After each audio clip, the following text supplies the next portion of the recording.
Okay, so today's Saturday, and been kind of slow this week. Got one mower in, I think, maybe two, I'm not sure.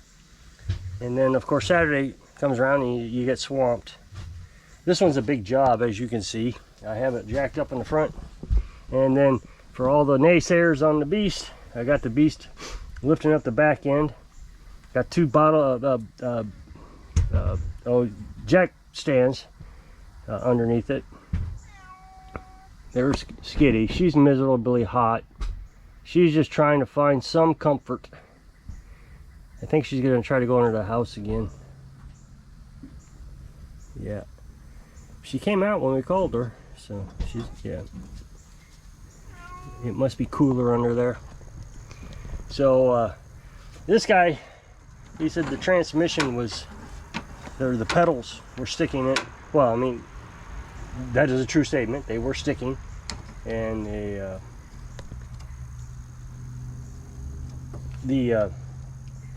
so what would happen is he'd put it in reverse, and he'd let go. It wouldn't let go, so he'd push on this. You can't push it, so you'd have to hit the brake and stop, and push this, and then hit the brake, stop, push it. It was complicated trying to figure out how to do it. So I took off the, well, first thing I did was I kind of cleaned up underneath here. There was a rock up underneath there. I thought I fixed it, but that didn't fix it. So then I took the transmission off, and it was full of stuff, and it had an acorn stuck in the track that this here brings back and forth. It's where's that at? It's this well, it's upside down. It's this pin right here. It has to move back and forth, or side, I guess side to side here. And there was an acorn in that track. So fingers crossed that's what it is. Otherwise it could just be a transmission problem. I mean, you can see that now it's off the transmission. We're not sticking at all.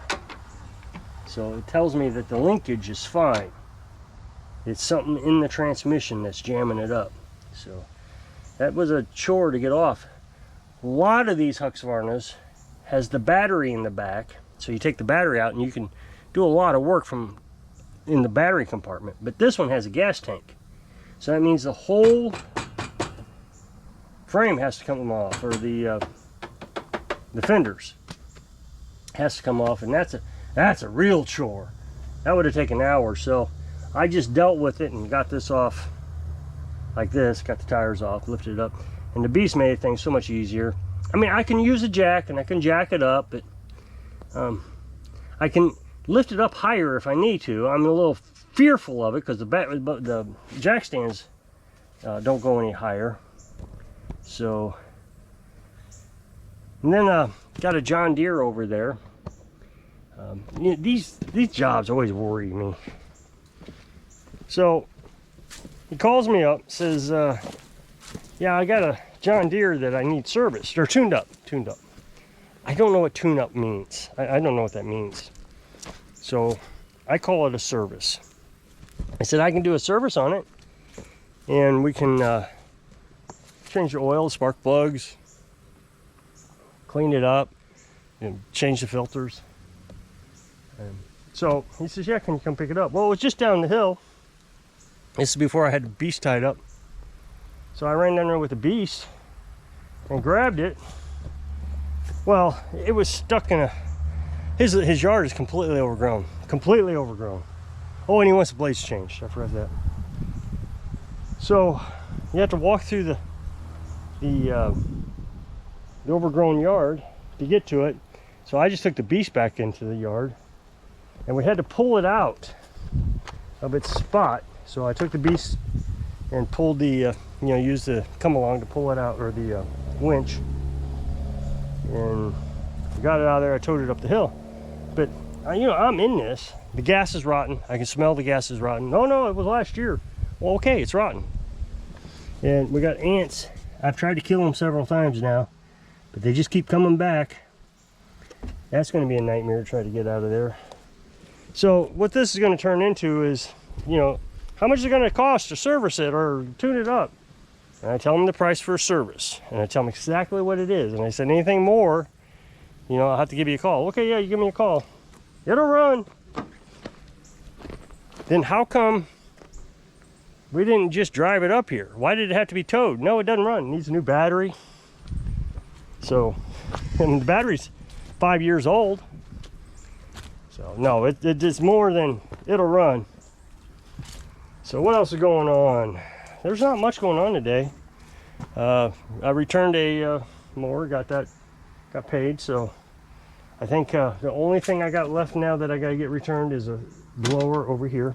Oh, yesterday I think I told you had a weed trimmer that I wanted to fix up for myself. Got that thing running. It runs good, so I was able to trim up the ditch and got that all finished up. So I think I like it better than this still. This still was pretty big, and I guess I just didn't realize how much easier a smaller weed eater would be. But I mean, I ran right through it and I wasn't even sweating when I was done. But I have noticed, going back to that John Deere, that there are people out there who just don't realize how bad a shape their lawnmower is in, and they left it out. You know, and I'm not complaining about this one. I mean, he was fine with whatever I had to do, but he left it out just a couple of years. Calls me up, says, can you change the fuel lines? It's clogged. And it was. Can't argue with that. Usually when they sit around with gasoline for a long period of time, the gasoline will mess up that hose and it'll close in on itself. So, but I got into it. I mean, the carburetor need cleaned and just a bunch of different things. The cylinder, the carburetor solenoid, it was stuck in the open position. Yeah. Well, it goes up and down. It was stuck open. So, but he didn't think there was that much wrong with it. But, you know, they can't sit out without it having some TLC. And the same thing with that. It's I'm sure that, you know, when you got ants in the carburetor, that's going to be an issue. I can guarantee it. That guy gave me a John Deere. Said it only been sitting out a year. He didn't give it to me at the time. He was wanting it fixed. And everything was wrong with it. Battery cables were broke off. The engine had seized because of rust. So I had to push it loose, which means you got to rebuild that. You got to put new rings on that. And, you know, he'd had $1,000 invested in a lawnmower from '02. So I think people, what I find interesting about people, I don't know about automobiles, but it seems to me people have less trust in automobiles. When I say that, they don't expect them to last forever. They realize there is a time limit. They take it in for maintenance. You have your warranty. You know, once the warranty's up, well, warranties on these, on lawnmowers, is 100 hours. So it doesn't take long to get 100 hours. And I think it's a year or two. I don't know. But so, but when these things get 10 years old, they're like, how come it doesn't run? And you get on Facebook and you see this all the time. They're always complaining, it doesn't run. Piece of junk. It's only 10 years old. It's only got 700 hours on it. Well, they're only designed to last 1,000.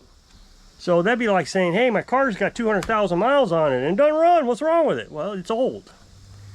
So, you know, even if you Google a car, for example, you say, is it worth fixing up a car that's 10 years old? Google usually says, nah, it could start getting into a lot of money. Well, the same thing with a lawnmower. But man, they really do expect lawnmowers to last forever. The problem I have with that is you abuse a lawnmower, you put it out in the dusty conditions, sucking, and a lot of times they don't even do maintenance on preventive maintenance, you know, changing oil and all that. And so it blows up. I don't know what happened. Well, you've never changed the oil. That's what happened. So the other day I told you that the solar panels had a wire that burned. And of course, you know, first thing people say is, you need to get 24 or 48 volts. I'm not going to get 24 or 48 volts. I'm not an expert in it. I don't want to be an expert in it. I'm quite happy with what I got. I know exactly what happened. So why do something just because I messed up? The wires I had on it are totally fine. I told you the wire melted. Well, today I had another wire. I ordered another one. It'll be here tomorrow, Monday. So I'll put that on. And what I'm going to do is I'm going to have like four heavy-duty wires coming off different batteries, which would be better for the batteries anyway. So when I'm running the well or the pressure washer or the skill saw, which is what I burned it up with. That skill saw is just way too much power for it. So what I'm getting ready to do is going to be better for the batteries. But of course, everybody wants me to have 48 or 24 volt batteries or system, and I'm just not going to do it. I understand the reasoning and the thinking behind it. I get it. You don't need as thick wiring, but I also would have to go and get a different inverter, and it's too complicated for me. I don't know why I can't say I don't know how to do something. Well, you need to educate yourself. No, I really don't. You know, I'm happy with what I got. I'm not even complained about what I got. That's the problem I have. You know, people want more money and they don't want to work and they don't know how to do things, and they whine and complain. Well, I'm not complaining. I was just informing you I burnt up a wire. I know how I did it, and I'm going to correct it. No big deal. I didn't burn anything down. I didn't think I would. So, but anyway, so I was running this saw, and I even told you on the video that it was too much power for it. So I'll have, what do I have? I'll have, I guess, 4 wires. I have 8 batteries. So 4 wires will be coming off the 2,000 watt inverter on the 4 batteries. So the first battery I'll skip one, next battery skip one, all the way down. That way I'm drawing energy evenly when I run that well out of batteries.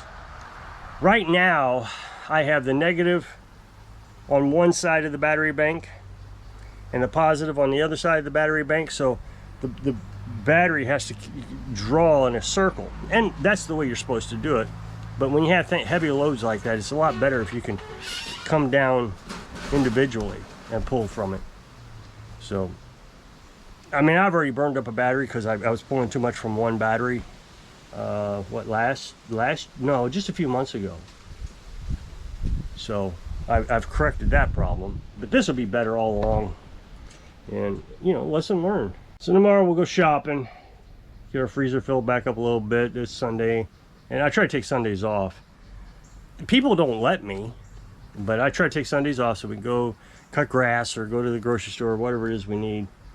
But what's interesting is we're still staying fairly busy. I really thought by now we'd slow way down, but we're getting the stragglers now, and that's great. I mean, this one, the son brought it over for his father's. His father was mowing with it, even though it was not working correctly, and the son was worried he was going to drive it off into the lake. So that makes sense. And then this other one, like I said, his grass is just overgrown. I guess he just got fed up with it being overgrown, so he decided to get it fixed.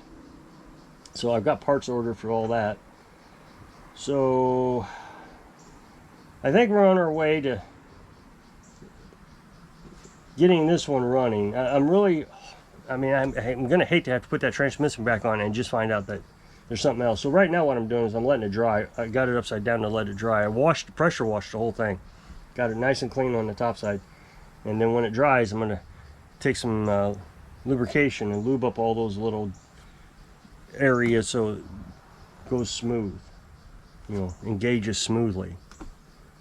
And then hopefully it'll work. I mean, I can move it by hand and it doesn't stick now. Before I washed it, it was sticking, but it doesn't do that now. So we'll see. I'll let you know. So if you'll click this up next box, it'll take you over to a video on my other channel. Really appreciate it if you go check it out.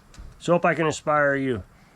I don't know, keep busy so you can live your dreams. Thanks for watching.